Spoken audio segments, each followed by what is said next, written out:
Ride through the city like Brennan Schaub. I'm on a mission to get it all.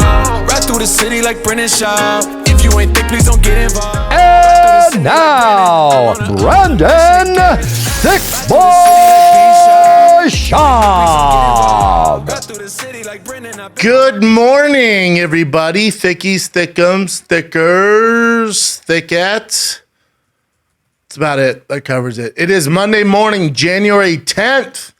Lovely, crisp Los Angeles morning out here in Calabasas. Yep, we're still considered Los Angeles County. Unfortunately, that's not good when they decide to lock us down like North Korea. Anyways, how's it going, kids? Good weekend. Chin, what'd you do this weekend? I did a lot, man. You did? Yeah. We talked about Disneyland. I went to Disneyland for the first time in a long time. Oh, you went to Disneyland? Disneyland. And what day did you go to Disneyland? On a Thursday, which I thought there's not going to be that many people on a Thursday. Was it crunk as shit? It was too packed. Way too crowded. And, like, did you get... How they do it now? Like, the Fast Pass, you have to buy ahead of time. Like, you can't do it like old school days. So one of our friends took care of all that. So we were able to get some stuff done. But then even then, it was still... I didn't go on any good rides. Even when you had the Fast Pass, still long line? Yeah. I mean, no, just to get there, it was complicated. I'll say that much. It was a complicated. nightmare. Yeah. And then do you have to wear a mask the whole time? Only when you go inside. So outside, you're fine. God. So when you're outside waiting in line, you don't have to, but as soon as you enter inside. Yeah, some sort of indoor area, then you have to wear it. What rides did you go on? That's how I'm not even joking. That's how I'm going to decide if you had a good day at Disneyland or not. So we had kids with us. So we all. What ages? Freaking 2, 3, 4. Okay. Yeah. So literally just kid rides, like Small World. I forgot the other one. It's Worst just ride in the world. I know. And what'd you get? Dumbo in? There's never wait for Dumbo. No, not even Dumbo. Dumbo would have been the highlight, but we didn't. Nothing. Holy shit. Yeah, no actual adult rides. You fucked up because you went with friends who have kids. Yeah. Well, my girlfriend's niece and 2 nieces as well. That's why. Yeah, you fucked up. Yeah. Especially because you were going, for your anniversary or some shit? Yeah, 2-year anniversary. Yeah, you just got to go with all adults. If you're going to drink and try to go on Big Boy. So no Haunted Mansion, no Splash Mountain. Nope. Did you go on the car ride? I think we might have went on the car. We might have been on that one. No, not the cars. It's a roller coaster. No, not that. We went on the little. It's my son's favorite ride. Little gas ones. No, the bullshit and go kart. You used to get sick. Complete waste of time. Yeah. It was wow. What a terrible. But we drank like crazy. We snuck in alcohol as usual. Yep. You got hammered. That was pretty fun. Wow. Yeah. Did you check out Star Wars World? Damn it! Did we go there? I don't remember. You didn't. You remember? Yeah. You remember that thing? No matter what, is packed with just the uber Star Wars nerds. You know what? I think that's the one ride that we went on. That yeah. It's almost like Star Tours, but better, right? Yeah. Yeah. Okay. But it's in the Star Wars world. Yeah. Okay, I remember now. Wow, sounds like a rough day for you, dude.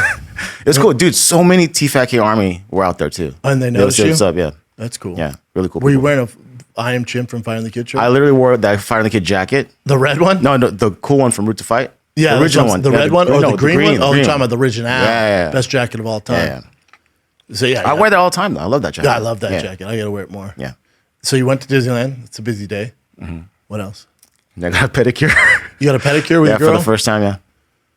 Have you ever done it? I've done it. It's awesome, isn't it? Your feet feel so much nicer. See, I need my feet rough for the like running and riding bikes and shit. Because when they take them and make them like soft, then it's a nightmare. Down. Yeah. Well, I don't do any of that stuff, so you got a pedicure, Disneyland. Yeah. And just chilled after that. Pretty busy weekend. Yeah. Casey, anything fun? Played golf Saturday. Casey plays a lot of golf. All new high, right? New record. Yep. Personal best meaning. Like my lowest score. Your lowest score was what? So I shot 5 over. 5 over. Help me out. Help me out here. 5 overs. So par. So you shot 5 over par for the course, which is good. Yeah. Like you'd be on the pro tour if you could shoot par or under. Yeah, they consistently shoot way under. Way under. Yeah, they're insane. They're like -1, -3. Like there was a tournament over the weekend, Tournament of Champions, and over 72 holes, so they play 4 times, Thursday, Friday, Too much Saturday. golf. Yeah, too much golf. But he was collectively 34 under. That's impressive. It's insane. You love golf. Balls deep. Balls deep in golf. Yeah. You have the clubs and everything. Obsessed. Your own shit. Yep. Damn. Who do you go with? All the homies got into golf over COVID, and I got back into it because they got into it. A lot of people I got Uber into bike riding. Some people got into golf. You know who's balls deep in golf right now is Santino. He's pretty good too. Santino plays a lot during COVID. Tony Hinchcliffe plays a lot of golf.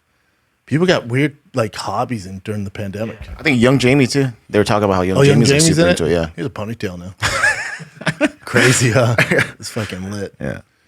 I'm trying to think. I did some bowling. It was my girl's brother's B-day, so we took him to bowling alley. And little Bosty was scared to bowl, so he'd only go if I was holding his hand. So I brought him up there. Where's that Wasn't at? it? I'm refreshing it. Here we Oh, are. there you go. Look how tiny he is. I know. He almost fell. Boom. Strike. Dads knows what's up. Bowling alley's like, hey, sir, your shoes. And you're like, I know, sick, right? Hilarious. No, the bowling shoes they had were too slippery. They're like way too slippery. So I was like, I'm just rocking my own shit. Nobody was there. I'm like, they don't care, dude. Those aren't going to mark up the thing. Look how small Boss is. He's rocking a ponytail now too, huh? He has a ponytail. That's dope. The straight up man bun ponytail. Yeah. Thing. What Griffin say? Glad you didn't get confused and touch your kid. No, sir. No, sir. CT's not that bad yet. I grew up bowling though, man. My dad took us like damn near every week. Bowling, shooting archery. My dad always has to Archery? Archery. What the hell? That's awesome. Yeah, we shoot a lot of bowling arrows. Then That's of course, we went to Malibu Cars and Coffee. This guy has this LaFerrari that's probably the most impressive car there. That would say Tiger's bigger than the grown man in the background. Yeah, for the most part.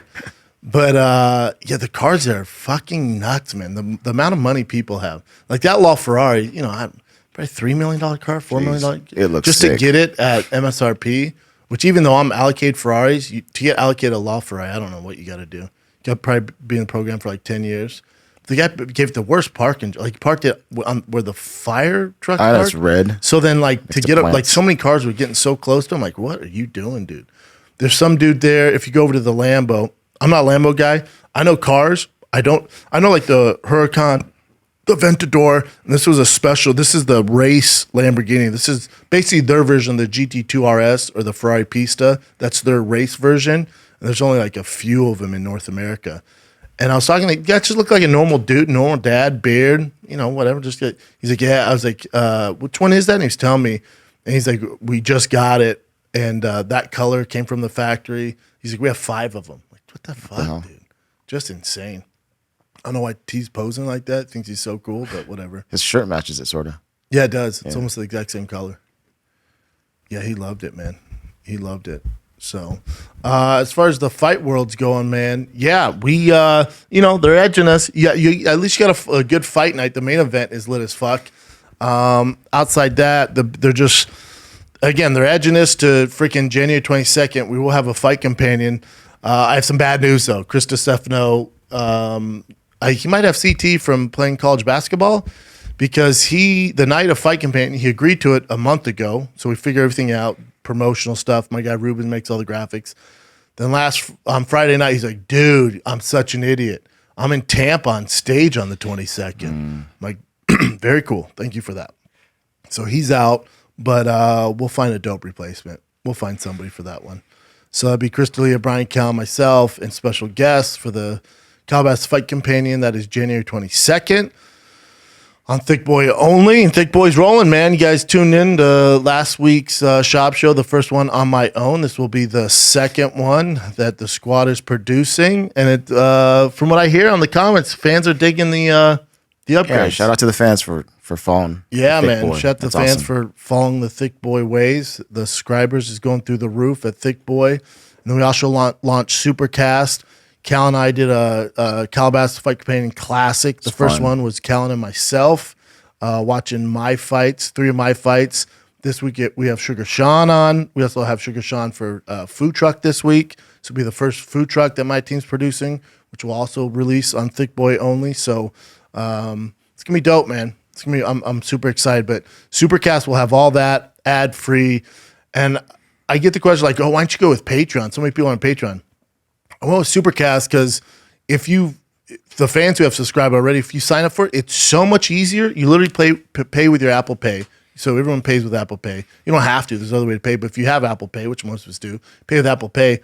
And then the feed automatically goes to, you don't have to subscribe something new. It just uploads the premium link to already your RSS feed. So if you subscribe to the Schaub Show or Fighter and the Kid, it automatically gets uploaded ad-free along with the original one that has ads in it. So you don't have to do anything. It just automatically uploads it. And then we email you a link to all the videos ad-free. So if you missed the Calabasas Classic Fight Companion with me and Brian breaking down the Crow Cop, Krista Tusher, Chase Gormley fight, you get that ad-free. You get the Fighting Kids ad-free. You get bonus content. You get a ton of stuff on there. So that's why I went with Supercast, man, because it's so much easier to navigate, man. So much easier. I think they're the future. And if you haven't subscribed yet, go to thickboy.supercast.com and you can subscribe there. And that thing is a-moving. That thing's a-moving, baby. There you go, Chin. Bring that bad bitch up. Bad bitch. And we gave the audio for free. Just give you a little taste of it, dude. Just a little taste. $5 for the Thick Boy bundle? $5. You get the Schaub Show. You get the AMA. You get the Classic Companions, Food Truck Diaries, Calabas Fight Companion. All that stuff, man. Exclusive giveaways. You get custom art. So the companion art that you see, all the boys will autograph. We have cards on there. My rookie cards were autographed. And then the fighter bundle, which is $8, you get all that, plus Fighting the Kid. You get advance notices on all my merch, so you guys get access to the merch first. We have all our old episodes uploaded there for Fighting the Kid and the Schaub Show, so it's pretty cool, man. It's pretty freaking cool. Check out Supercast, thickboy.supercast.com. Enjoy them bundles, baby. Enjoy them freaking bundles. Thick Boy with 3 C's. I know people know, but some don't, so Thick Boy with 3 C's. Yeah, anything outside, it's going to get dicey for you, man. You start saying thick and thick boy, you're going to get some weird stuff on your computer. Yep. I don't know what road you're going to go down. You see some just thick, fat dude oiled up, probably in a thong. You're like, this isn't what I signed up for. Well, we told you 3 C's. There's nothing I can control outside the 3 C's. Let's take a little break from the fight shenanigans on the Schaub Show because, man, a lot of you bros out there, you're losing your hair, man. I see when I'm on the road, when I do spots around LA, dudes are coming up to me. First thing I notice is your hair. If I'm noticing it, your girl definitely noticing it. If you're single, let's take care of that, man. Here's some stats for you. 2 out of 3 bros will experience some form of hair loss by the time they're 35. More than 50 million dudes in the U.S. suffer from male pattern baldness. It ain't good, man. That's why my friends at Keeps offers a simple, stress-free way to keep your locks, all right? It's low cost. Treatments start at just $10 per month. Keeps offers generic versions. Discreet little package shows up. Proven results. Keeps has more 5-star reviews than any of its competitors. Prevention is super key here. Treatments can take 4 to 6 months to see results, so act fast. If you're ready to take action and prevent hair loss, go to keeps.com/Schaub. That's KEEPS.com/Schaub to receive your first month of treatment for free. That's Keeps, KEEPS.com/SCHAUB to get your first month free. Keeps.com/Schaub. This episode of the Schaub Show is also brought to you by BetterHelp. Listen, man, is there something interfering with your happiness or preventing you from achieving your goals?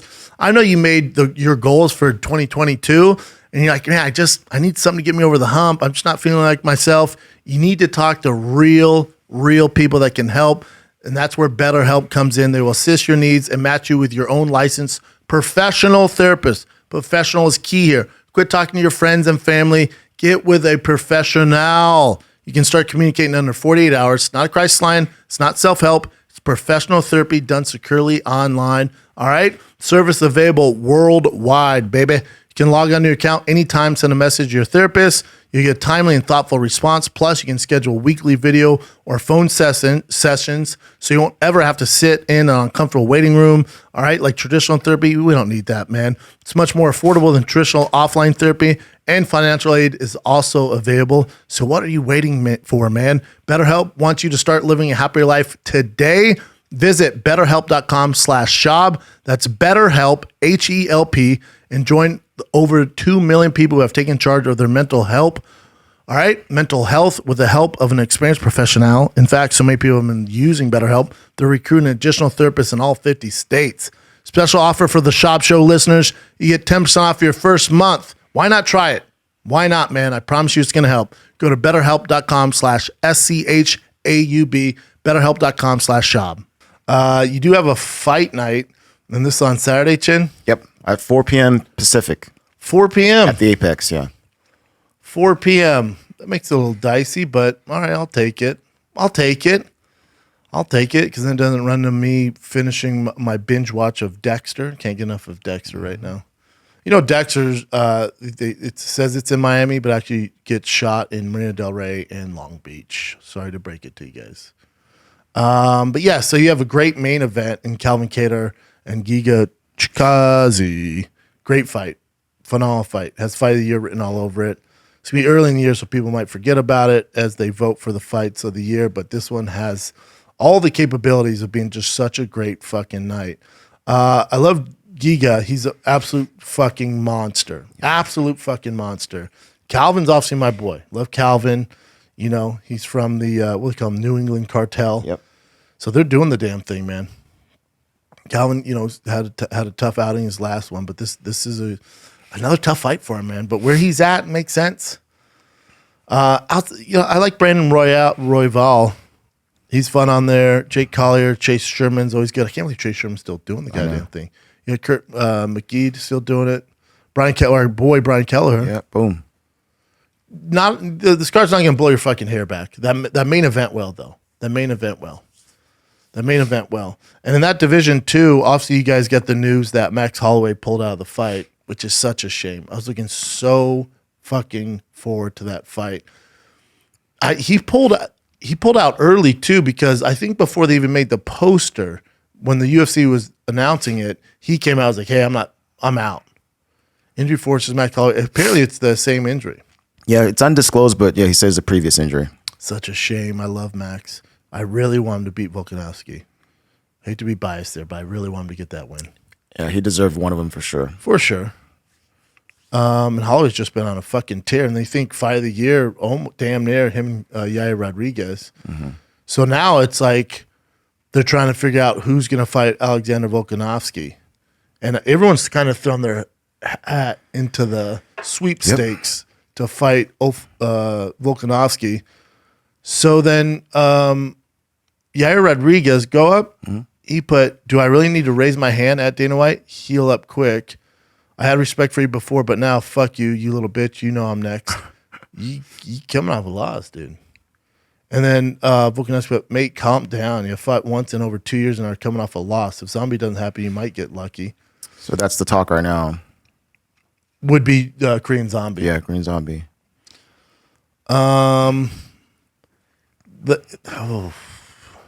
Let me go to Korean Zombie's Wikipedia, because he's coming out. He has that win over your boy. We bet on it. Yeah. Ige, right? Mm-hmm. So he has that win, which is a good one. That's a good fucking win. So remember, he got pretty beat up against Brian Ortega. Yeah. Thing is, he lost to Yair Rodriguez. Although he's beating his ass, but then got hit with that spinning elbow. Doesn't matter. Still a loss. Still lost. He's won 3 out of his last 5. He's coming off a win. Lost to Brian Ortega. He definitely has more of an argument than Yair Rodriguez. Yair Rodriguez, it's this weird arrogance he has. Yeah. It's kind of weird too, because he cusses a lot, like overly cusses a lot. Does he? Like the F word a ton. It's almost like trying too hard. Maybe because his English is second language. I don't know. So, because sometimes when people get nervous, they just see comics who, if they cuss a ton, they're nervous and trying to fill the space. If you see a comic who just cusses nonstop, most of the old heads are like, "Dude, you gotta quit cussing so much." Even dirty comics are like, "Dude, the cussing's taken away from everything." I'm with you on the ego thing though. It's something about it. Yeah, he just rubs me the wrong. I don't know. He just rubs people the wrong way, I guess, a little bit. Yeah. When he's like, do I even need to raise my hand? It's like, huh? Oh, we weren't even considering you. Yeah, I guess raise your hand. Sure. Oh, you think you're a shoo-in? You're coming off a loss, and to Volkanovski's point, you fought like once in 3 years, dude. Now, Henry Cejudo, I'd be all about. That'd be Henry Cejudo's the fight. But the fight, when is the fight? February? Let me see. UFC 272. Yeah, March. It's not till March, so Cejudo could definitely do it. Obviously, Cejudo is staying in somewhat decent shape because he helped all these fighters out. He helped your boy Wele out, your girl Wele out. He helped John Jones, so he's staying in shape there. Henry Cejudo, Volkanovski, to me makes the most sense, but the problem is Cejudo said I'll only come back if the money's right. So if he really wanted this fight and do it for his legacy, which if he became a 3-division champion, there's no argument in any facet he'd be the greatest of all time, hands down. Because I know we call him the triple champ, with the Olympics, but you could. So if you call him the quadruple champ, that's cool. But to be a triple champ in the UFC is unfucking heard of. Mm-hmm. If anybody can do it, it's Henry Cejudo. I do think he'd be a handful for Volkanovski. Still, it's a tough fucking fight to call. The other ones, Volkanovski can destroy. Anybody, Korean Zombie gets eaten fucking alive. Mm-hmm. Sorry, Chin. Yair Rodriguez, leg kick, sure, he gets eaten alive. Anybody else who's trying to get in there is going to get eaten alive by Volkanovski on a short notice. Henry Cejudo makes the most sense. Definitely going to get the attention of the casuals as well, so it's going to do well. But Henry Cejudo has said it's just not worth it for me to fight. Like, they need to throw more money at me. And the UFC just, unfortunately, doesn't need him. It's a shame. Because if anybody should get paid, it's Henry Cejudo.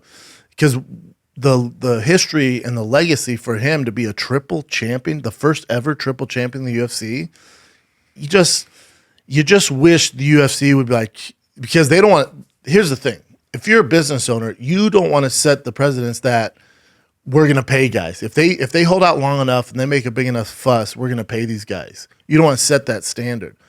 So I don't know if Henry Cejudo, the demand for him to come back is enough for Dana White to bend the knee, as Henry Cejudo says, and pay him, throw the bags at him. And also, I don't know how much he's asking for. I bet it's not unreasonable. I bet you it's not unreasonable. Could they afford it? God, yes. Will they do it? Probably not, which is a fucking shame. But I would imagine, I think his manager's Ali. I would imagine they're talking to Ali right now. Mm-hmm. Ali's close with Dana, so there could be something there. But name another fighter that they would, that has, what's his career earnings? Earnings, yeah. Well, you can't go through the first ones because that is what it is. But so his last fight, he made a flat fee of $350 and then $40,000 fight week incentive pay. Before that, he got his highest payday when he fought. He made $440,000. He got $50,000 performance of the night bonus and $40,000. So when he became the double champ, he made $440,000. Now, for most people out there, like, that's a truckload of money. For a guy of his caliber and his credentials, that's nothing. But again, I try to put myself in the UFC shoes. They're saying how many pay-per-views did he sell? Now, that was a fight night, so there's no pay-per-view incentive there. The UFC 238 was a pay-per-view. Him being champ, he's going to get some pay-per-view points. So he made more than $440,000 because he's going to get pay-per-view points there. So although it says $350 and $440, he's going to get pay-per-view points. Because that UFC, who's the main event on that? For 230, Moraes. Or let's see, his opponent. There's no way Moraes. he was the main event. No, so let's see. So he was the main event. So it's Henry Cejudo, Marlon Moraes. Yep. Tony Ferguson, Cerrone, Peter Yan, Jimmy Rivera. No, there's not. I mean, yeah, he probably didn't make too much money off that. What were the pay-per-view buys on that?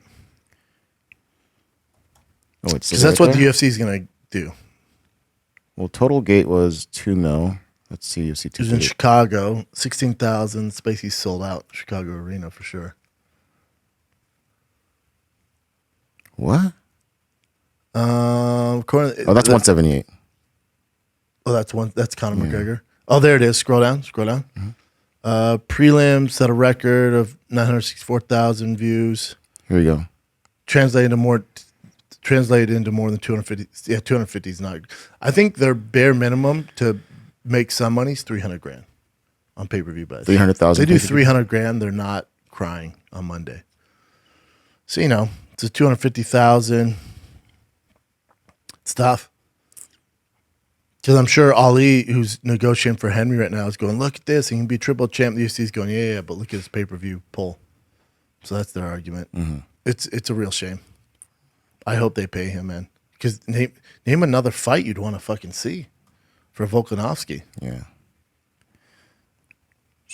249 Ferguson Gaethje was the headliners main event. That was 700,000. So he was on the same card. So he probably made some good money on that because as a champ, he's gonna get pay-per-view points. Cool. But then UFC's gonna argue there. You weren't the main event. These guys are the reason it sold. They play a nasty game. If you're a businessman, think what you would do. You know, I'm not saying it's right. I'm just saying. Tell me fucking Apple couldn't pay the employees more there. Of course it can. We all use Apple, so quit your crying. Korean Zombie is currently the front runner by a margin to replace Holloway. All right. Korean Zombie says, let's do this. I think Korean Zombie make it entertaining, but he gets eaten alive. Yair Rodriguez would make no sense. I don't think people would be paying for that. Yeah. I mean, if Calvin Kattar, and it's not going to happen, but if Calvin Kattar and Giga, like, say one got like a walk-off knockout home run in the first round, like a minute into it with no injuries, especially Giga, he could get a shot at it. Outside that, man, I don't know what they're going to do. So this is, I could come every time and beat you in time. That's why I know you don't want me to get lucky. Also, I've shown more heart in a single fight than you and all of yours who disagree. You know where to look up if you want a real war. If not, keep scrolling. I'm sure you, being the champ, can pick and choose. Yeah, dude, he's not picking a guy that's coming off a loss. Yeah, he's talking like he's this fucking, has all this royalty. It's so strange. I've shown more heart in a single fight than you and all of yours who disagree. Think about his last fucking fight. Think about Ortega getting the fucking guillotine and the triangles. Like, are you kidding me, dude? It's nuts. Volkanovski's so fucking good. Yeah, I don't know what they're going to do. What else you got, Chid? Speaking of the business model, ESPN raised the pay-per-view price once again. Oh. So this is the third time since Endeavor UFC acquisition. So now it's $74.99. You need Endeavor. I know, dude. UFC. It hasn't been that long either. What's like a year? So starting with UFC 270, the standalone pay-per-view price for UFC events and ESPN Plus are again going up, with the streaming platform increasing the cost to $75 from its current price of $70. Also getting a bump is the ESPN pay-per-view package, which includes the UFC pay-per-view event and a year subscription to streaming platform will now cost $100, up from $89. The change would mark the third price hike since UFC struck a broadcast deal with ESPN. I wonder if that's an ESPN thing or a UFC thing. I wonder why, because they just had their best year ever. Because obviously when you increase, you see it in comedy too. Whenever you increase, $5 is a world of difference. We increase pricing. From a comedy touring standpoint, if you increase your ticket sales by $5, man. It depends who you are, but a lot of guys see, 30 to 40% dip in ticket sales. Then some guys, what they do, I won't mention names, some comics, very famous comics, when they're hot, what they do is they'll make prices like $120, $300 a ticket. And people go, but think about it, $300 for you and your girl, $600 a night, plus dinner. Say dinner's $100, and you're looking at $700 parking. Then you get a babysitter. You're looking at almost $1,000 to go see that comic. And then they come back the following year. Unless it fucking rocked your dick off, you're probably not coming back. It's a dangerous game to play, man. It's a marathon, not a sprint. And I'm so curious. They actually have the analytics and the people that do this. I just don't get why, after coming off the best year that you've ever had, now you increase it.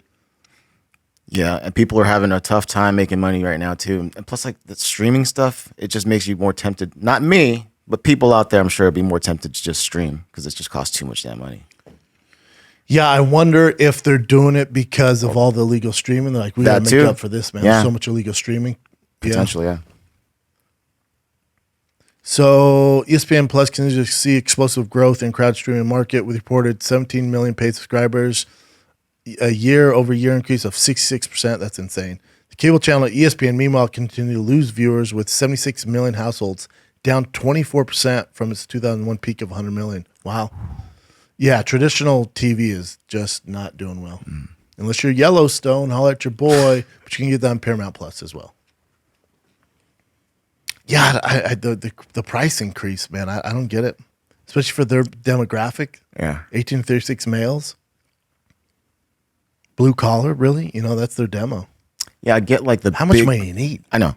So like the Jake Paul stuff, it happens every once in a while, but UFC is like all the time, so it's like it's gonna be tough to buy all those freaking pay-per-view buys Yeah, or pay-per-views. I agree. Yeah, it's interesting. What else you got, dude? All right, dude. So apparently Nate Diaz and Dustin Poirier were in talks, like it was gonna likely happen very soon, but then that turned out to be not true now. The UFC at least is saying it's not true. That's because it's not a Dustin Poirier thing. It's a Nate Diaz thing. I think Ariel Helwani blasted this out. So I just talked to the UFC. I said, "What's up with the Dustin Poirier fight? I want to fight ASAP." But they said Dustin sucks. They don't want it. Sorry, Dustin, you suck. Hope to fight ASAP though. Let's do this. P.S. Oliveira, you suck too. Hilarious. Funny. Yep. But yeah, it's not. Obviously, they're not saying, "Oh, Dustin sucks. You can't fight him." Nate Diaz only has one fight left on his contract, so they're dangling the carrot over his face, going, "We'll give you the DP fight, but you got to sign another fight extension," because they're not going to let him run off into free agency without getting the trilogy fight with Conor McGregor. But all this, say what you want about Jake Paul, but all this like uprising and kind of fighting going on with fighters saying, you know, not taking fights, stuff like that. They see the amount of money Jake Paul is making going, hold on, dude. If I get out of this UFC contract, there's a chance I can make that much money. Well, fuck this. And how many people are watching? As many people are watching that as they are if I fight some monster in the UFC. Let me out of here. The UFC knows that. So they're dangling this over Nate Diaz going, yeah, we'll give you Dustin Poirier, but you got to sign another fight extension so you're not walking out here without fighting Conor McGregor under our umbrella. That's what's going on. If you're Nate, though, it's not a terrible thing, right? No. You get to fight Dustin Poirier, and then you get to ride off in the sunset with a Conor McGregor fight.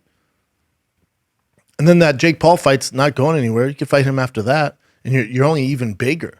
Let's say you were to beat Dustin, you were to beat Conor. You know, then what's the UFC going to do? And then he rides out into free agency and fights a Jake Paul. He gets paid all the money in the world. Like, you're set, dude. If he's smart about it, DP, Conor, Jake Paul. We're done. And I'm out. Yeah. Fuck you. You're cool. I'm out. So sign on for one more, just one more.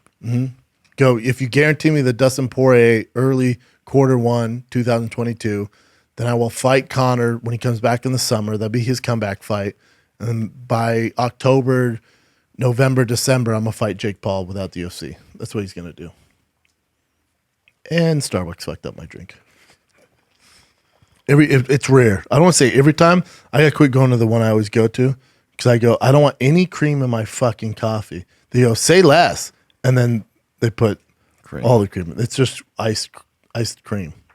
Not to be confused with ice cream. It's exhausting. And then it takes so long to make the drink, I should go, fuck it. And I walk out of there, and I never do anything.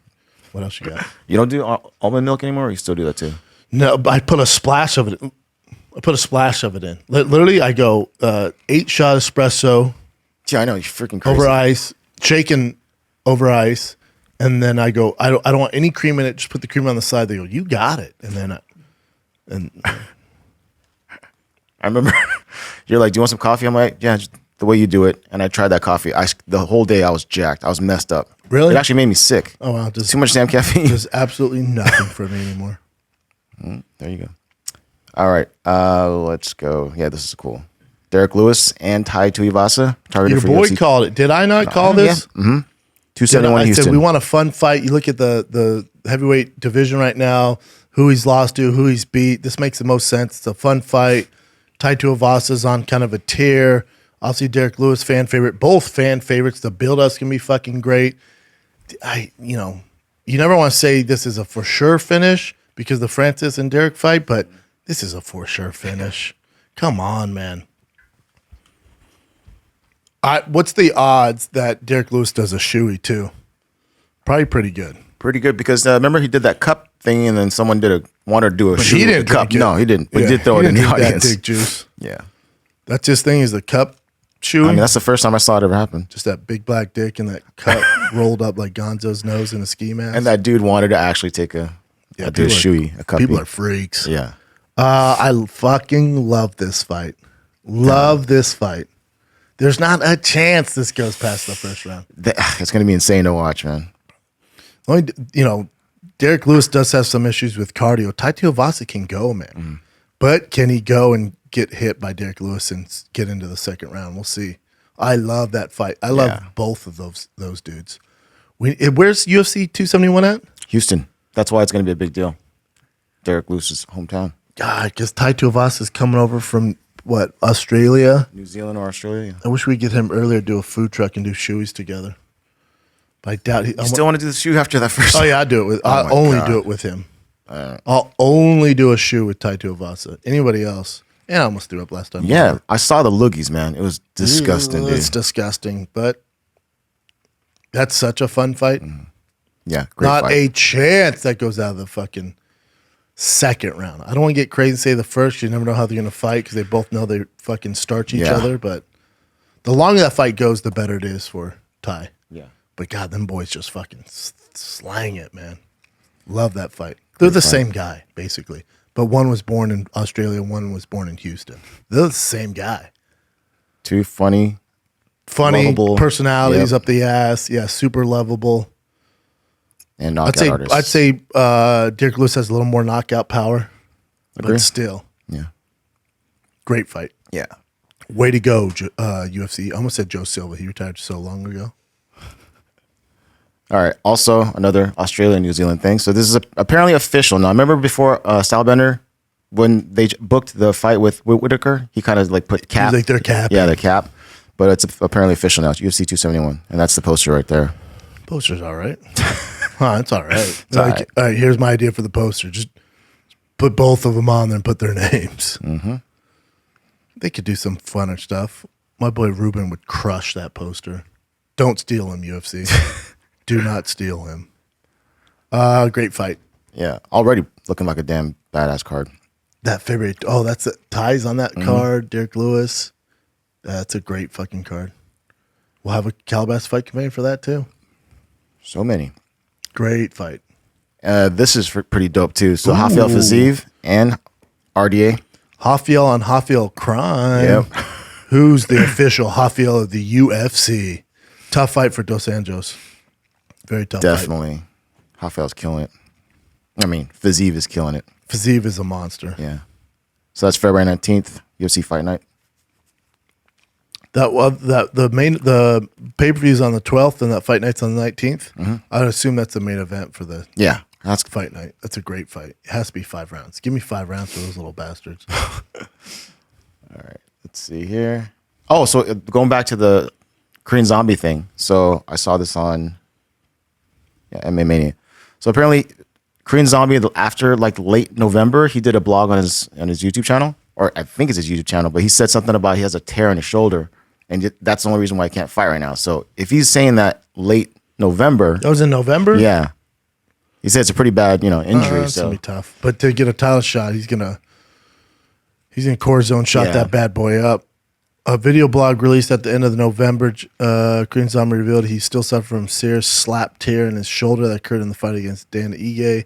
I'm not going to be provoked anytime soon.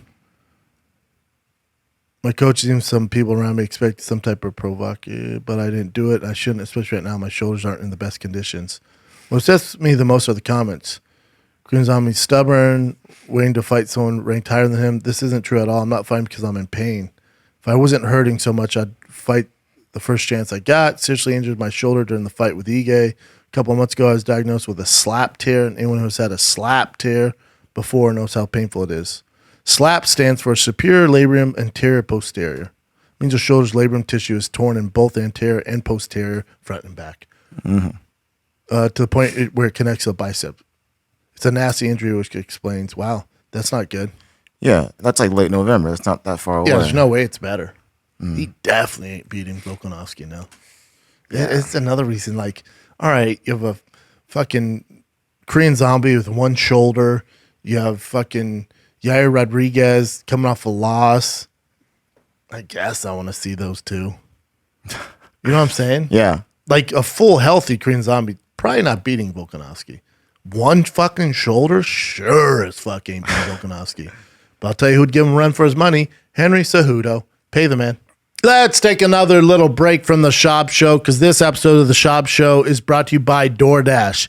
Did you forget something at the store? You need your snackies. You need your drinks. Maybe you need a toothbrush, deodorant, whatever it is. Get it in 30 minutes with DoorDash. Dinner, gotcha. Deodorant, gotcha. Morning pick-me-up, you need that coffee? We gotcha. Whatever you need, we gotcha with DoorDash. All right? DoorDash connects you with the restaurants you love right now, right to your freaking door. All right? And now you can get grocery essentials you need with DoorDash too. Drinks, snacks, other household items delivered in under a freaking hour. Ordering, super easy. Open the DoorDash app, choose what you want from where you want it. Your items show up at your door. How about that? With over 300,000 partners in the U.S., Puerto Rico, Canada, Australia, you can support your neighborhood go-tos or choose from your favorite chain restaurants like Popeyes, Chipotle, Cheesecake Factory menu way too long, whatever. For a limited time, the Schaub Show listeners and viewers get 25% off and zero delivery fees on their first order of $15 or more. When you download the DoorDash app, enter the code SCHAUB, S-C-H-A-U-B. That's 25% off up to $10 value, zero delivery fees on your first order. When you download the DoorDash app in the App Store, enter the code SCHAUB, S-C-H-A-U-B. Don't forget that's code SCHAUB for 25% off your first order with DoorDash. Subject to change, terms apply. Going back to Henry Cejudo, he said something super funny here. Hey, Dana White, give me a shot at Alex. I would never cancel. I'm Mexican. We don't believe in pulling out of anything. Hilarious. Keep scrolling. Mm-hmm. We need a UFC champ from the USA. I'm your best chance. I'll put Alex to sleep faster than Joe Biden. Also hilarious. Yeah. But yeah, that's the fight for sure. It's such an easy fight to make, but again, the pay thing, I don't know what Henry Cejudo's asking for. Yep, no idea. Another rematch announcement. So finally, it's set. Aljamain Sterling versus Petr Yan. I'm excited for this one. You're not, or you are? I'm not. You're not, because you think Petr's gonna just destroy. Yeah, he really let it. And I thought Aljamain was going to be the biggest issue stylistically for Yan, but he just absolutely annihilated him with the takedowns, the pressure. Like dude. I thought the wrestling would be the difference. Then you see Petr Yan just toss him around. Like, oh fuck, dude. They just need to get that fight, and the division needs to move on. Yeah, to see who the real champ is. That was a terrible way to be a champion or to win the championship. Very tough.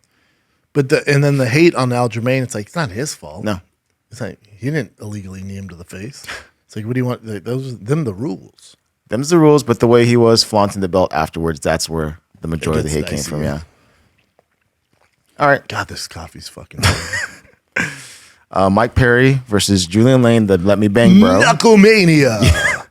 Knuckle up. It's Knucklemania. That's a funny name, yeah. Yeah, it's, also very early 2000s, late 90s. Knucklemania. Get your knuckle shirts in the back. That's a real fun fight, though, I think. Mike Perry and Julian Lane.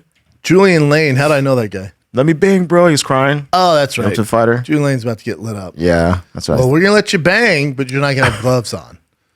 So we're going to let you bang, but yeah, Mike Perry's going to be a handful for people. Definitely.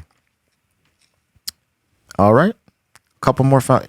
Knucklemania. Thursday. Hell yeah. I like how they do that. Ooh, this is a cool match right now. Jamahal Hill versus Johnny Walker. Ooh. Hill is a problem. Yep. Hill's 9-1. He took out Jamie Crute. Austin OSP. Paul Craig. That's a tough one for him. Mm-hmm. And then go to my boy. Johnny Walker? Yeah.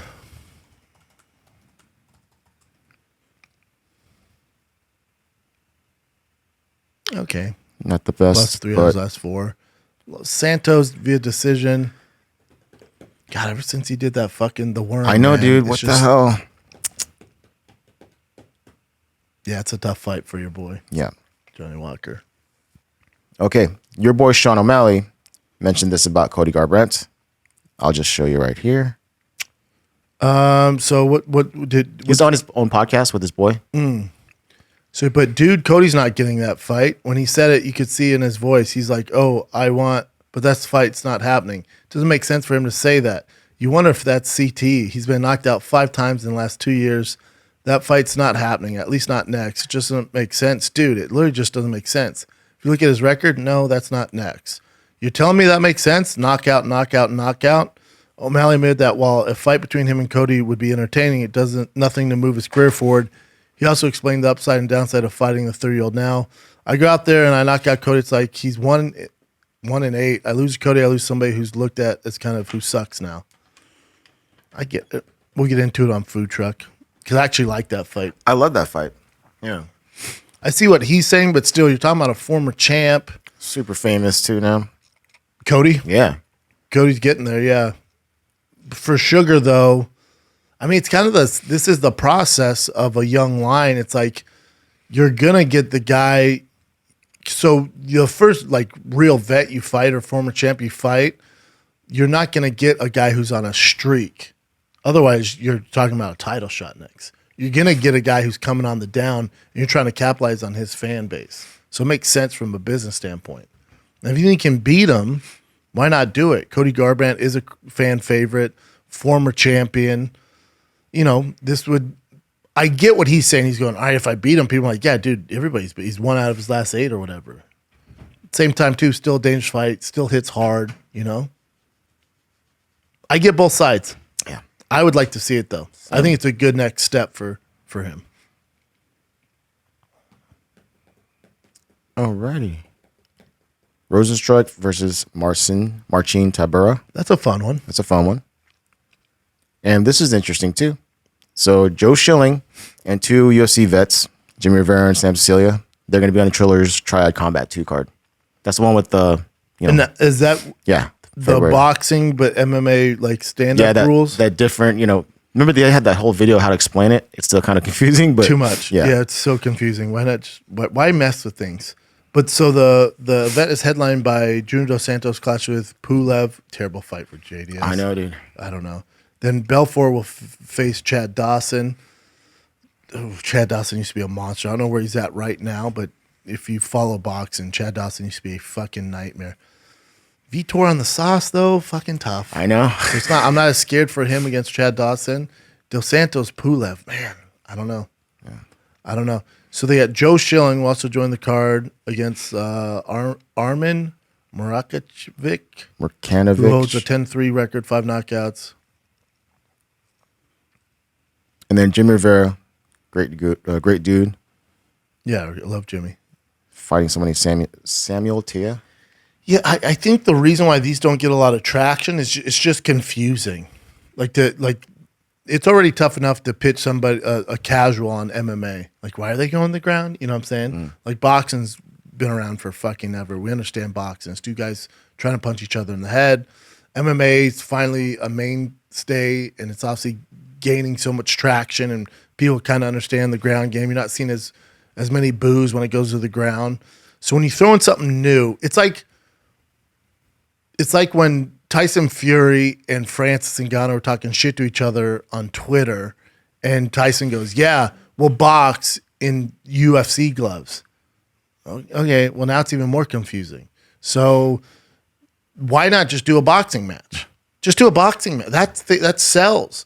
But when you cloud it with, all right, it's going to be a boxing match, the ring's going to be different, it's going to be this different, and then we're going to have these rules, and then you got to figure out who's going to sanction this fucking thing. Like, who's going to sanction a guy who's never fought in mixed martial arts, but they're wearing MMA gloves? What's the rules? What's the holding rules? What's when then the clinch? It gets so diluted that people lose interest. You know what I'm saying? Like, it's like when you sign up for something. Like, I've been like, when you sign up for, if it's not easy, that's why I went with Supercast. Not to plug Supercast again. If it's not easy and you're asking people for money, they're out, man. Eventually, people go, fuck it. I'll just, whatever. Hey, Fury, you're a boxer.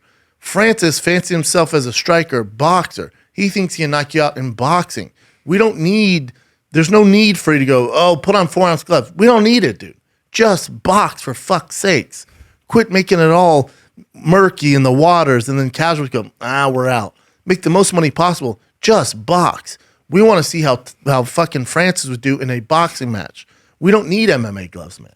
You don't need to do that. This thing sells itself. You're fucking it up by saying, oh, let's put MMA gloves on.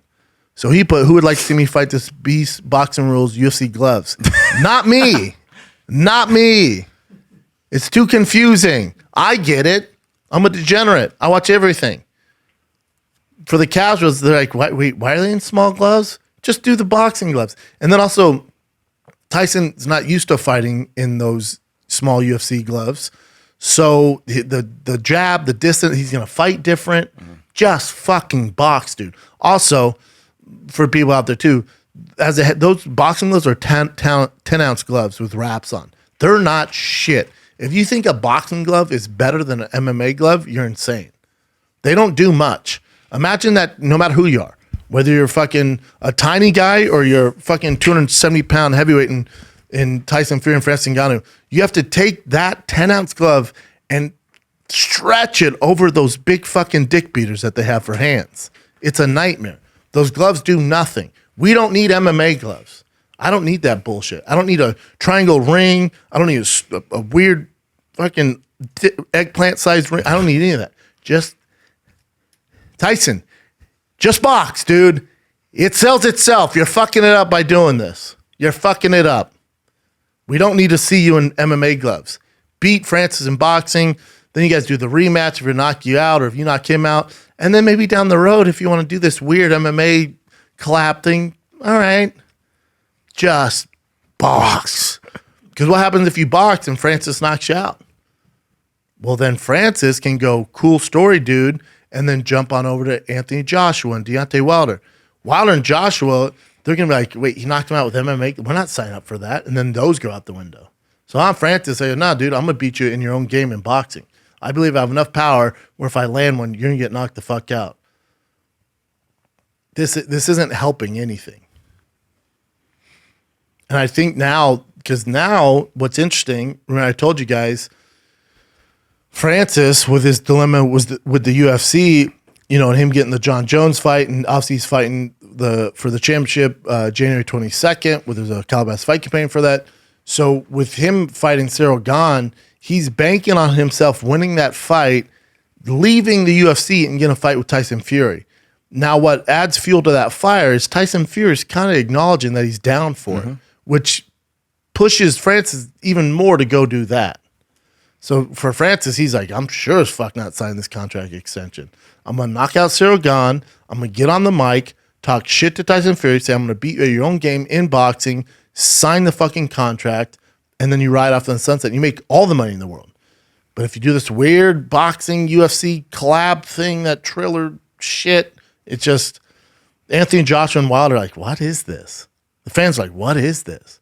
Just if you want your fucking fuck you money, your paydays, you fight in boxing, and then if you happen to knock Fury out, which is going to be fucking tough, if you do, then you fucking parlay that into the Joshua and the Wilders of the world. But if you do this weird MMA thing, we're fucked. Like I'm part of his team. You know what I'm saying. Just box. But what I love for Francis's stock is Tyson's entertaining it. Mm-hmm. I think it happened. We're in this weird world, man. I think, again, say what you want about Jake Paul, but he is taking the fight game, flipped it on its head. Dana's come after. Listen, Dana only goes after people that he's threatened by. He has all the money in the world.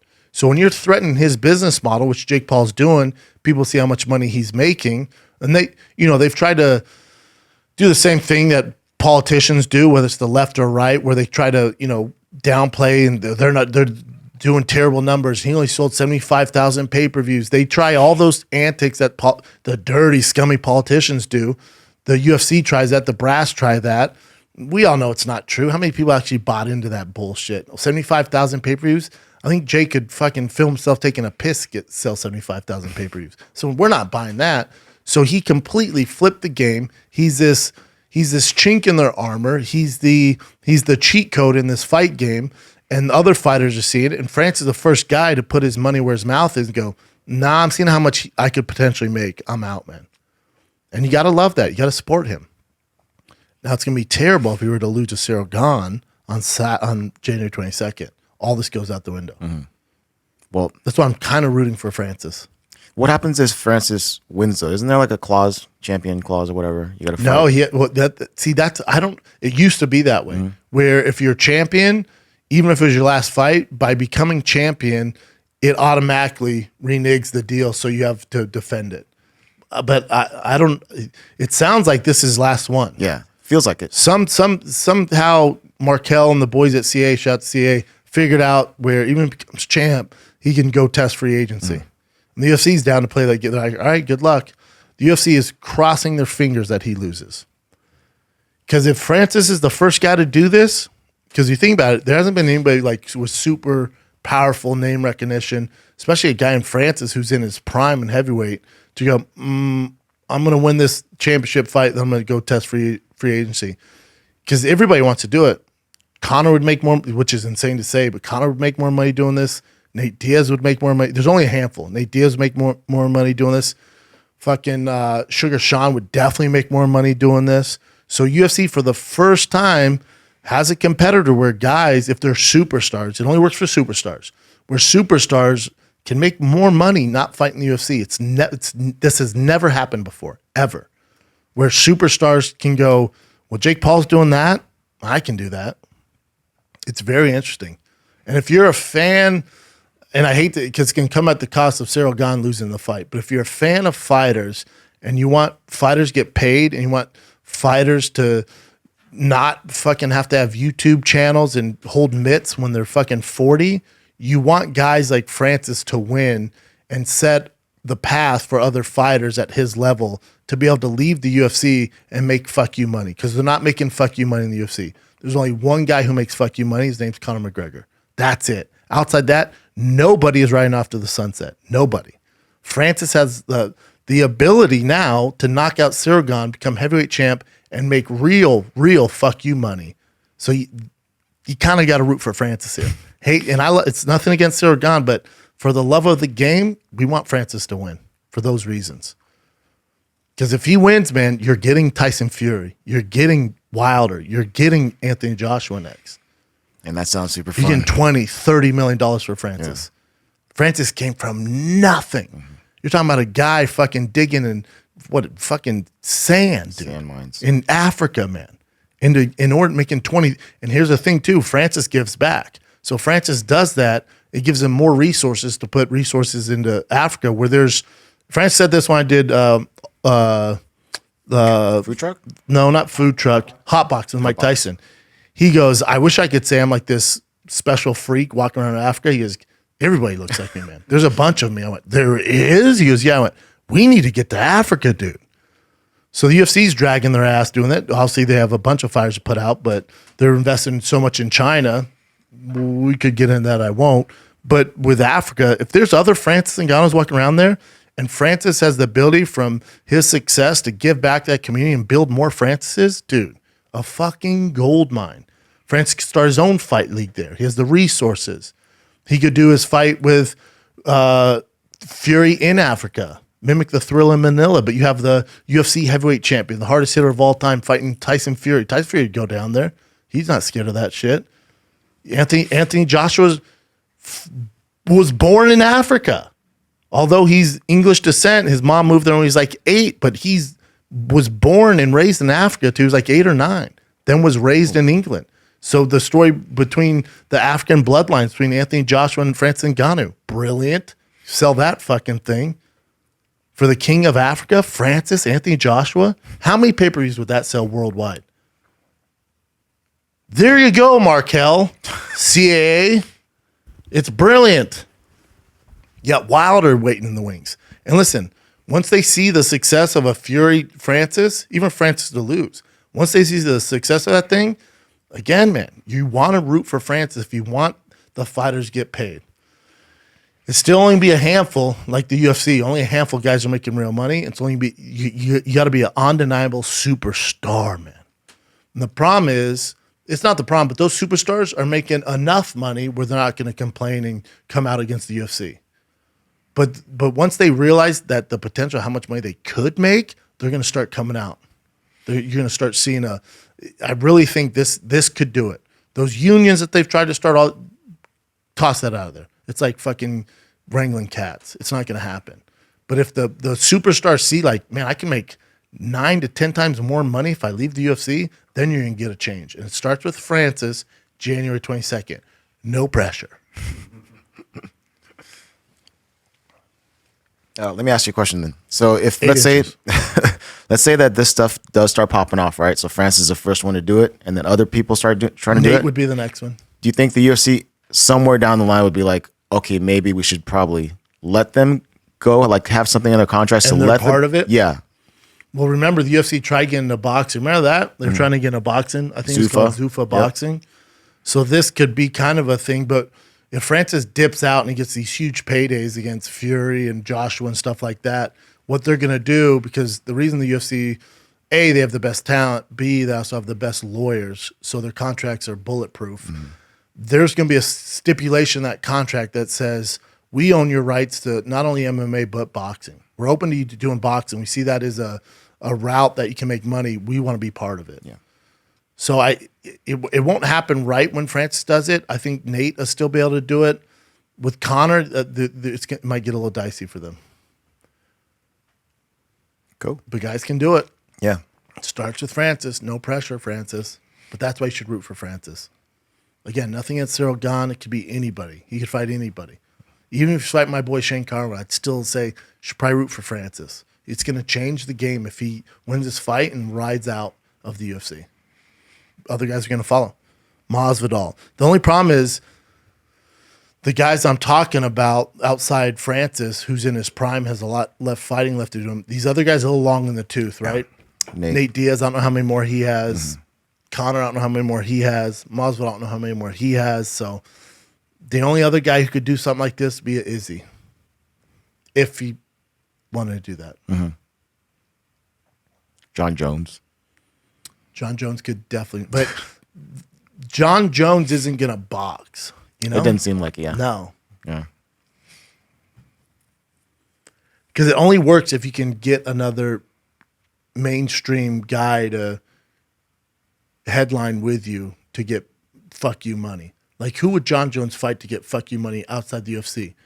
He's not a knockout artist, so he's not going to box at heavyweight to he would get annihilated. It's not his style. His style is being creative, the knees, the elbows. That's what makes him special. His boxing doesn't make him special. His creativity, his ability to adapt, his ability to mix in the wrestling with the elbows and the punches and the kicks, that's what makes John special.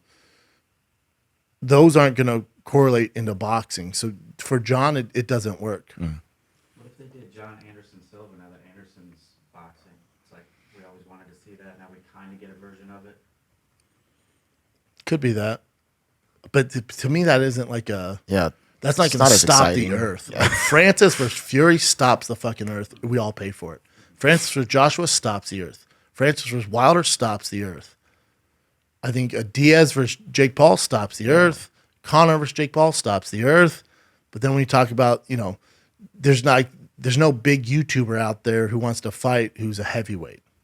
That's going to stop the earth. Yeah, it's just something weird about John Jones. You don't see him in that same No. environment for some reason. Even though he stops the earth, He stops the earth. But just he in gets a that lot of attention, element. but it's these weird boxes you have to check in order to cross over into that weird YouTube elite boxing level. Francis checks him just because of his size. He's a knockout artist and he's in his prime, so we can see him fighting Francis.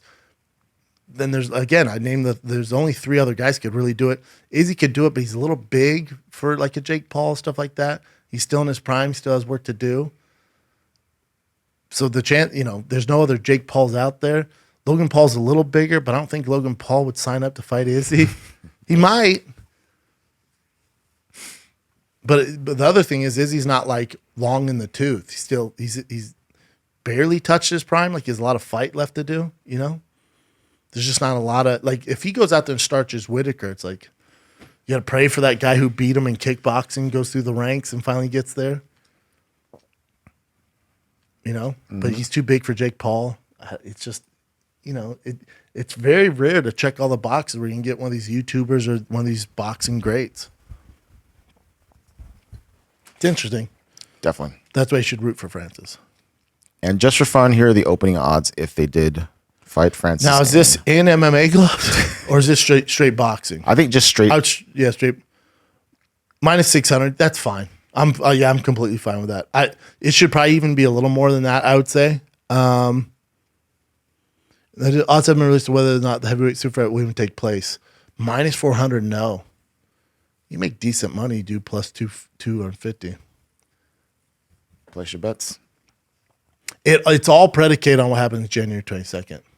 And then the UFC is in a weird dilemma because you have Francis, if he were to just completely annihilate Cyril Gane, so you're going to pinch pennies even on your heavyweight champ, who's the face of the heavyweight division everyone loves to see fight. You're not going to pay him? If they don't want to pay him, you fighters, all you are fucked. Unless you're Conor McGregor. The only other young guy who can do it is Sugar Sean. Yeah, and he's a good striker. Good striker, creative, huge on YouTube, huge on Twitch. Checks all the boxes, has a huge following, young. Friends with Takashi. Yep. Speaking of Francis, his old coach, Ferdinand Lopez. Remember the sparring footage of Cyril Gane and Francis Ngannou? And people watching that sparring footage would probably lean towards Cyril Gane, right? Yeah, sure. So this is... They both got good shots in. And so Francis went on record saying that it was manipulated to look that way, right? And this is his response here. So he said, I roll my eyes because it makes no sense. Fernand Lopez said in an interview with him, let's put it this way. Let's take the worst case scenario. The UFC did manipulate the footage. Is it the wrong footage? Why are you concerned about the footage anyway? It's the fucking footage. You're not wearing the 4-ounce gloves. You're not trying to knock Cyril Gane down. We all know I recognize his power. Cyril Gane recognizes his power. The whole world recognizes power. They can see in the video that Francis didn't use his full power to knock Gane out, right? So where's the manipulation? This isn't my argument. I don't care about any of this shit. My thing is, if you just film practice of your favorite boxer or fighter, we have no idea what led up to that sparring session. Again, was Francis sparring 10 rounds before that against monsters? Was he doing a Shark Tank thing where a fresh fighter came in every round and then Cyril Gane goes in? Was Francis up all night with freaking girls? Did he stroll in and that's his first round? So he's warming up and they go, Francis, here's Cyril Gane. He's like, who's this? And then Cyril Gane realizes Francis, he's going balls to the wall. Francis is just getting into it. So we're talking about practice. That's why, to me, I don't give a fuck about any of that footage. I know it's something to talk about and the UFC likes to use it, but anybody in the fight game doesn't put any emphasis into that striking footage. That sparring footage is whatever. I need to know the background. Even with the background, I don't give a fuck. It still doesn't sway my opinion that Francis can win this fight based off of one sparring round. People putting too much emphasis on the sparring match. I need more details. And even if you gave me the details, still don't give a fuck. Now, if you told me, hey, we gave these guys a 6-week notice to get ready for this one sparring round, man, Cyril lit his ass up. Like, oh, that's not good. Still wouldn't really change me too much. So you want me to tell you the truth on video? The video ends up with Francis Ngannou sitting down in the corner of the gym because he ate the knee of Cyril Gane in the liver. Knee on the body, sat down. He was fucking exhausted, tired, took the knee, sat down. Cyril went to him, brother, come up. Let's go. Let's keep going. Let's keep training. That's what happened at the end of the video. Think there's something special that you did in the video. Please come on, talk. I will show the video. He said, you just ate the fucking knee of a kid who was in the gym like a couple of months. You ate the knee in the liver, sat down. You have to say, he knows what the fuck. Does he know what the fuck are you talking about? He knows what's up. Come on, speak up. What are you talking about? Again, training bullshit. Francis a killer. Francis will knock everybody out. Yeah. Again, he landed a good knee while they're training. Mm-hmm. If I list off the amount of guys that I've hurt in training, very famous guys that you would all know that went on to become champs, would it matter? Does it matter? It's training. Doesn't count. Mm. I need to know the background of what happened to leading up to that round.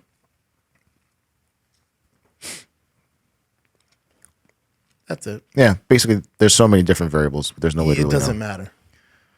All right. So, speaking of sparring, Sean Strickland, according to their coach Eric Nixick, like he constantly wants to spar with Francis. Hold up, and they're in the same gym in Vegas? Mm-hmm. Well, I mean, apparently. What? This is Nick Sick said this. So in recent months, Strickland's become a fixture at Extreme Couture. I love working with them. It just reminds me of the old school days, Extreme Couture, to be honest. When you have Mike Powell, Jay Huron, these guys get on sparring day, they give a shit who you were. If you're friends, they were trying to fight you every day. Yeah, it's old school. That's how we were at Grudge and TK's, though. It didn't matter, man. It was out for blood. We were trying to knock each other out. Sean Strickland's a cut from that cloth.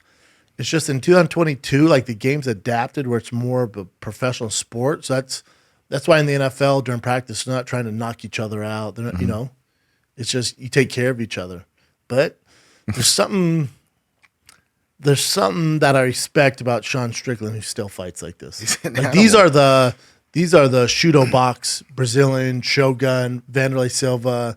You know, these are the Black House days where, you know, we'd have to go and spar with Verdum and the guy before he'd get knocked out with a knee and have missing teeth. I'm like, oh, fuck, dude, I guess I'm going to do this, you know? It's just some guys, I dig it. It's cut from the old days. But is it the smartest way to conduct yourself? No, it's definitely not. Because especially in 2022, you're not going to have a lot of training partners. Yeah. That dude will literally spar anyway, Jim. He calls out Francis out every sparring session. He loves to spar Francis because he goes, I want to feel as close to death as possible. I want to have that fear of God in my heart every time I spar a guy like Francis. So sure, we throw him in there and let him get some rounds with Francis. Watch him and Roy Nelson get after it last week. Those two tried to knock each other's head off. And here's Sean Strickland, big old smile, ear to ear. You gotta love him, man. He's freaking He's crazy. going there with Roy Nelson and Roy. I know. Hard. I haven't heard from him in a long time too. Yeah, I think he retired. I think he's just doing the goddamn thing. Smart guy. I'm sure he's making money. Yeah. But God, spars with Roy Nelson and Francis. That's insane. Nutsos. I know. And here's actually some sparring footage of Sean Strickland KOing his sparring partner. And who posted this? Sean? Good question. Let's take a look at the video first. Steel MMA Fitness? Oh, shit. Someone said, fuck, man. Yeah, you break your toys. It's tough, man. Yeah. Strickland's a decent sized favorite, too, over Homeboy. He just says it was leaked. He definitely not. I don't know. Who's he sparring there? No idea. Yeah. Well, at least you know what you're signing up for when you fight him. Mm-hmm. Especially in training. As long as you know. Yeah. It's when you don't know and then you're like, Jesus Christ, dude, calm down. It's like, it's Sean Strickland, man. There's always guys like that in the gym. You know, after all these stories about Sean Strickland and how like he wants to like kill someone, all that stuff, I'm sure his future opponents might see some sort of like aura about him now that they didn't see before, right? I agree. Yeah, the legend of Sean Strickland is building, and I'm along for the ride. I know. What a crazy dude. This I thought was pretty crazy as well. So Charles Oliveira says that when he fights, because he can't wear his glasses, he's basically seeing three people. I know a few guys like this. I'm not going to out him, but I used to train with a guy. He would take his glass off and he's squinting. I go, how the fuck can he see? He goes, I really can't. That's why I fight so close. I'm like, how do you not get LASIK, dude? It's fucking. Didn't they say like you couldn't do that or something? They say you just that. Can't tell them. I always lied. Yeah. I got it when I was playing football, and then they'd ask like, nope, they can't tell. It never hindered me. Sometimes I walk out with glasses. Sometimes I walk in with glasses. Depends on my vibe. Sometimes I like to walk with glasses to look harmless and more nerdy. And when I take my glasses off, it's normal. I can see my opponent on the other side. God bless me so much that I can see normal. But on the streets, if I take them off, I'm blind. It's crazy because you have to do an eye test usually to. And also, like, if you admit this, I'm kind of like, that's kind of not good to do, right? Yeah, I know. And then he says when he fights, he goes for the person in the middle, and usually that's what works. Yeah. God, man, the money you're making now, you get LASIK, dude, and just not tell anybody. There's even shit you can't do in America where you can get better in 2020. There's a vision thing you can do where it's like special forces guys do it and other people do it, athletes do it at a very high level where it's like supervision. It's even higher than 2020. I want to do that so too. badly. Remember that thing you talked about, the drops? Yeah. My friend who's go for it. Go ahead. Oh, my friend who's an eye doctor. He said, yeah, it should work well, but then you can't see that well at night. So I'm like, fuck. You just get LASIK, Jim. No, it's just like distance, like up close. That's it. But if you had LASIK, you don't have to worry about any of that. No more surgery. No Just wake surgeries. up. That thing's so easy though. Really? Now you do go blind for 30 seconds. That's gonna freak the hell out of me. Scared Dude. the fuck out of me. Yeah. But Yeah. Glasses are cool. yeah, I don't mind them. Yeah, my eyes still suck at night. Oh, really? Yeah, because one of the side effects of LASIK over the years, I think you have to get updated every 14. I got mine over 14 years ago. But at night, like it's like I just thought it was foggy as fuck outside. I'm like, oh my god, what the fuck? Where's all this fog? And I realized there's no fog. Yeah. And like the lights, and I think it's because of LASIK, but my eyes are super like people are like, why do you wear sunglasses during food truck? Or if I'm outside, I have to have sunglasses on, or otherwise I'll get the worst headache in the world. Wow. I can't see. I have to have sunglasses on at all times because my eyes are so sensitive to light. It's one of the side effects of LASIK, but your boy can see. At least you could put on sunglasses. It's not that crazy, so that's good. Yeah. There's another one on Oliveira. He said he would like to, if he was able to, if he had the chance, he'd go either down for the belt or up for the belt. He should go up. Yeah. Yeah. 45 was at night. He wasn't great at 45. It'd be great to see him fight Kamaru Usman, and that's actually a really fun matchup. Really, really fun matchup. Well, there you go. And this one, I don't know how legit this is, but this is apparently, this is from Boxing Scene, that Floyd Mayweather, is supposed to potentially fight a YouTuber. No, Floyd posted on his Instagram too. Was like there's only gonna be a handful of, spectators. And have you seen the? Yeah. It's like on top of the world. Now I'm scared of heights. I'm not, even if not that he's going to, but even if Floyd offered me a kick, I ain't going to that fucking thing. But it's only gonna be like the richest sheiks in the world who have more than billions of dollars watching this thing. So he's gonna fight this kid. Dude. Yeah. Now, does he have any background? He does. He has boxed before. I'm not sure who he's boxed before, but I did see that he boxed before. And he looks like a small dude. Let me tell you how this fight came together. Some rich sheik who's a fan of him was like, hey man, let's offer Floyd all the money in the world to fight you. It'll be a high profile fight for yourself. And he goes, okay. And that's us. And they called Floyd like, hey, want to make $80 million to fight this Arab YouTube kid? And he's like, yeah, sure. Yeah. It doesn't make sense. One of the richest kids there. So that means he's insanely rich then.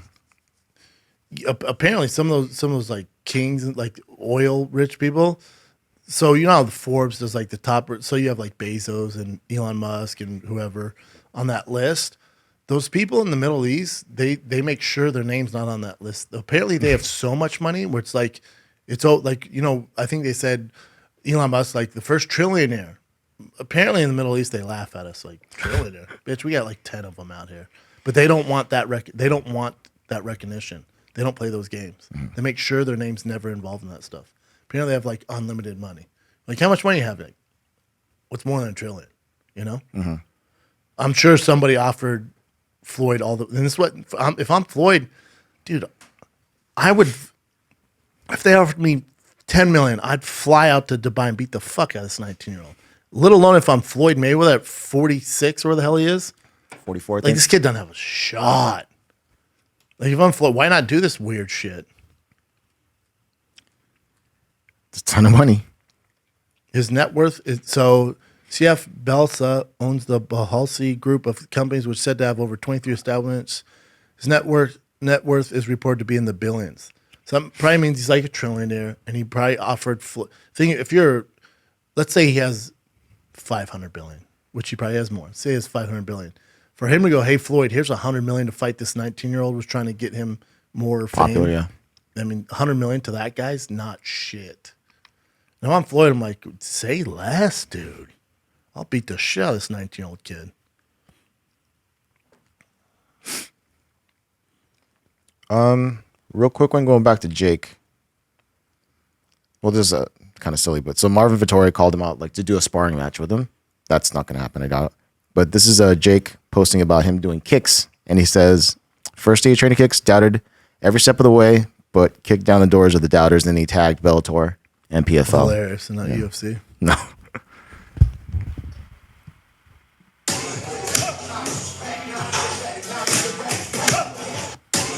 That was literally it. He's an athletic kid, man. Yeah. It's not terrible.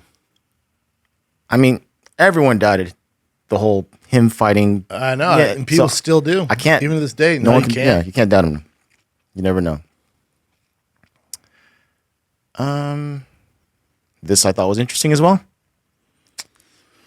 Jake Paul, now maybe he's just playing games here. It says Jake Paul says Tommy Fury doesn't deserve the fight. I think he deserves the fight. Had a legit injury. If you do want to fight a boxer, that's the way. Dear God, Jake, don't fight Julio Cesar Chavez Jr. It's just, you're talking about a guy, former multiple-time division champion in actual boxing. He's 53-6. That's not what you want, dude. That's not what you want. Yeah. Please fight Tommy Fury next. You know, Win that and get even more Julio talented Chavez boxers. Jr. That's not what you want. Now you could bank on him, which hopefully he learned his lesson fighting Anderson Silva and get the shit beat out of him. He didn't really train for that fight, and he got beat up. So I'm guessing the Paul Bros are like, yeah, Julio Chavez Jr. He doesn't really train. Maybe we can get him, but that's not what you want, man. Here's a real quick one. Cub Swanson, after his last win, he said that he would be honored to fight Yair Faber, right? And then I guess they're both talking like who the real king of Cali is. Oh, I love that. And then Yair Faber responded directly afterwards in the press conference that his dream fight would be fighting Palm Springs against yours truly. He wants to drop to 135, and honestly, yeah, I know he broke his hand. That might give me enough time to train. He's going to drop down to 35s. We were supposed to fight back in 2004 with King of the Cage at a short notice for $1,000. I think we were going to pay him a couple $100. They were going to pay him like $1,000, and that never happened. So, Cubby, I'm honored that I'm your dream fight here in this scenario. So we might find out who the King of California is directly afterwards. I dig it. it'd be a cool old school fight, yeah. Cool fight. Makes Old sense school for both matchup. guys. Yeah. I mean, even if Uriah were to lose that, he's still the California kid. I mean, he can't. One fight's not going to get rid of that, but I'm all for it. Is that it, dude? One real quick one. Matt Brown versus Brian Barberena. That's a cool fight right there too. UFC Columbia, I was going to say he's from Ohio boy. Yeah. Well, that's a great fight for Matt Brown. That's fun. Yeah, fun. Arena's savage. Yeah, so you got a fight card this fight night. Hell of a main event. Calvin Kattar versus Giga. That's at 4 p.m. Pacific. So that bad boy's going to start a little early. And, yeah, decent card. Brandon Royval on there. Caitlin Chudikin's on there. Jennifer Maya, never mad at. Court McGee, Brian Kelleher, our boy Brian Kelleher is on there. So card's not going to blow your hair back. Something to do for you degenerates. But that main event will guarantee you live up to the hype. That's a great fight. If somebody were to get a knockoff home run, they could step in place to fight Volkanovski. Hopefully the UFC pays Henry Cejudo, and they announce that pretty soon here. Not holding my breath for that. But enjoy the fights on Friday. As far as housekeeping notes, again, subscribe to the Thick Boy channel. You get Food Truck Diaries, Calabasas Fight Companion, The Schaub Show. Everything is on there. Chappelle Lacey Show is on there now. We have a bunch of cool shit dropping on Thick Boy YouTube. So like and subscribe. You guys are doing that, which I can't thank you enough. Obviously, going on my own is always scary, but we're doing the goddamn thing. And then my version of Patreon, I'm telling you, it's better. It's easier. We offer more. It's thickboy.supercast.com. $5 a month. You get the Thick Boy bundle. You get the Schaub Show, Calabasas Fight Campaign, Food Truck Diaries, AMA, bi-weekly classic fight campaign episodes. On there right now is me and Brian Count breaking down my fights in the UFC. We're also going to have Sugar Sean on there. You get Thick Boy advance notice on merch. You get custom signed autographs from all the artwork that my boy Ruben does. And then for an additional $3, you get all that plus Fighting the Kid ad free. So go to thickboy.supercast.com right now. And yeah, man, we're taking all this into our own hands, not leaving it up to the man anymore. And we appreciate you guys following along, liking, subscribing, going through all these changes. I know it's a beast, but we're doing the goddamn thing. For housekeeping notes, let's see, tomorrow night, Tuesday night, I will be at the Comedy Store. First time back at the Comedy Store in about 2 years, man, since the pandemic. I'm there. I think I'm in the belly room doing Jeremiah Watkins stand-up on the spot there. And then I will do another set at the Hollywood Improv, I think at 8 p.m. Is that show. So Get tickets to the Comedy Store if you want to see me, or the Hollywood Improv. And then Schaub and Friends is back January 26th, Wednesday night, 8 p.m., one show only. This bad boy will sell out. I keep telling you guys that. And then we get DMs, you guys being upset. We're going to have more shows in February at the Hollywood Improv. That's my spot now. So Wednesday night, 8 p.m., January 26th, it's Schaub and Friends. Last Schaub and Friends had Eric Griffin, Brian Callen, Chappelle Lacey, and Chris D'Elia was a special guest. The 26th, we have another very special guest. So you know it's going to be some big boys showing up for me. So come on out. Hollywood Improv, Los Angeles, California, January 26th. Outside that, man, I'm taking all of January off, just doing spots around LA. So you'll see me all over LA for you that live local. Next time on the road, as of now, we'll have something else lined up. But as of now, Sacramento, California, at the Punchline in Sacramento, California, one of my favorite spots. Last time I was there, if you remember Sacramento, it's when you guys had those fires, the fires, and there was smoke everywhere, and everybody canceled except for your boy. I got sick because I'm on stage sucking in all that smoke, but I still came out. We sold out the shows. Let's do it again because there's no smoke. That's February 24th through the 26th at the Punchline, Sacramento, California. Get your tickets now at fatkz.com.